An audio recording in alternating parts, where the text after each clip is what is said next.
আওয়ামী লীগ যাওয়ার পরে এখন চাঁদাবাজি কারা করে? আমরা অনেক কিছু চেয়েছিলাম এই অন্তর্বর্তীকালীন সরকার ডক্টর মোহাম্মদ ইউনূসের সরকারের কাছে, হয়তো উনি অনেক কিছু ইচ্ছা করাও পারেন না। আর যেগুলো দরকার ছিল না, যেমন জাতিসংঘে 3 বছরের জন্য এখানে ঢাকাতে অফিস দেওয়া, নারী যে আপনার সংস্কারের নামে কতগুলো প্রস্তাব, যে সমস্ত কমিটিতে যে সমস্ত মহিলারা ছিলেন আমরা খোঁজখবর নিয়ে দেখছি তারা কেউ বিবাহিত না, সব বাইরে, বাংলাদেশের বাইরে। এই ধরনের পশ্চিমা চেতনা, চিন্তা চেতনার দ্বারা এই দেশকে তারা শাসন করতে চেয়েছিল, সমাজকে ধ্বংস করতে চেয়েছিল। কিন্তু জনতার রসায়নে পড়ে এই নারী সংস্কারকে তারা বাতিল করতে বাধ্য হয়েছে। আমরা দেখতেছি যে এদেশে বর্তমানে যে বক্তব্যের মাধ্যমে যে আলোচনাগুলো হচ্ছে, যে আগামী সরকার যে সংস্কারের কথাগুলো বলা হচ্ছে, এই সংস্কারের ব্যাপারে প্রায় জায়গায় বর্তমানে যে যারা বড় দল মনে করে, নিজেদেরকে মনে করে আগামীতে সরকার তারা গঠন করে ফেলাবে, কিন্তু সরকার গঠন করার আগেই রাস্তাঘাট, stand, bus stand, tempo stand সব জায়গায় চাঁদাবাজি করে কারা? আওয়ামী লীগ যাওয়ার পরে এখন চাঁদাবাজি কারা করে?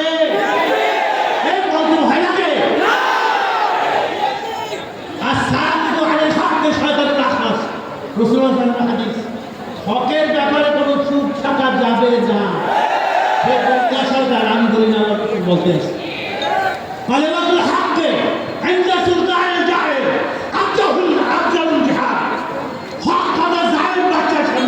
বলার সবচেয়ে উত্তর বড় জেহাদ। আমরা সেই জেহাদে থাকবো না? চাঁদাবাজ, ওই সমস্ত টেন্ডারবাজদেরকে, মাস্টারম্যানদেরকে দেখলে আমরা ভয় পাবো। কি পাবো? আমরা কাকে ভয় পাই? আল্লাহকে ভয় পাই।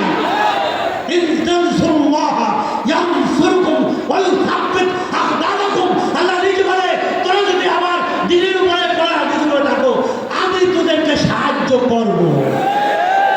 আল্লাহ সাহায্য চাই না মানুষের সাহায্য চাই, আর দলের সাহায্য চাই। আমরা যদি হকের উপরে থাকি আমাদের আল্লাহ স্বয়ং রব্বুল আলামিন সাহায্য করবে। যেভাবে 1 ঘন্টা আগেও হাসিনা সরকার জানতো না যে তার পতন হবে, তাকে দেশ থেকে পালাই যাইতে হবে, জানতো হাসিনা?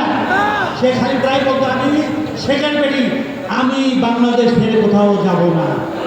কিন্তু কথা ছিল আর তার মন্ত্রী পরিষদ, তার এমপি 300 সহ সব ভাবছে। এখন যারা আছে কিছু জেলে আর বাইরে বলিয়া দাভাল করতেছে, আর ক্ষমতায় যাইবে, শয়তানি যত আছে করতেছে। ঠিক কিনা? তোমরা যত শয়তানি করো, ষড়যন্ত্র করো, আল্লাহ বলো সবচেয়ে ষড়যন্ত্রকে ধ্বংস করে দেবে, রেস্টের রাখতে। আমি আপনাদেরকে বলি আজকের এই যুব অনুষ্ঠান থেকে যে চরমনায় ইসলামী আন্দোলন বাংলাদেশ নিয়ে অনেকে বিভিন্ন আমরা ফেসবুকে দেখতেছি, আমরা সামাজিক মাধ্যমে দেখতেছি, বিভিন্ন ধরনের কমেন্ট করে। চরমনায় আজ পর্যন্ত 1987 সনে জন্ম আমাদের শায়েখ মুর্শেদ ফজলুল রহমতুল্লাহ হাতে, 87 সনে এই পর্যন্ত কোনো আমাদের নেতা কর্মীদের কোনো চাঁদার সাথে যুক্ত হতে দেখছেন? কোনো টেন্ডারবাজি করছে? কোনো ধর্ষণে পাইছেন? কোনো খুন খারাপিতে পাইছেন? ব্যাংকে লুটে পাইছেন? সমস্ত বিএনপি ওই সন্ত্রাসীরা তার সাথে জড়িত। এই ব্যাপারে বিএনপিকে বলতে চান, আপনি যদি আগামীতে এই দেশে গণতন্ত্র চান, ভোট চান, আপনার কর্মীদেরকে আপনি বহিষ্কার করে একটা স্বচ্ছ বিএনপি গঠন করে নির্বাচনে আসেন। খালি বললে হবে না, আপনাদের কর্মী তো আপনাদের কথাই শোনে না, তারা তো কথাই শোনে না। কিন্তু আল্লাহর রহমতে আমরা যে ইসলামী আন্দোলন, আমরা সব জায়গায় সত্যের ন্যায়, আমরা কোরআনের আলোকে আমরা আমাদের কর্মীদের করতেছি, আদর্শিক আলোকে। আদর্শ আমরাই আমাদের ইমান বিক্রি করবো না, আদর্শ বিক্রি করবো না। দুনিয়া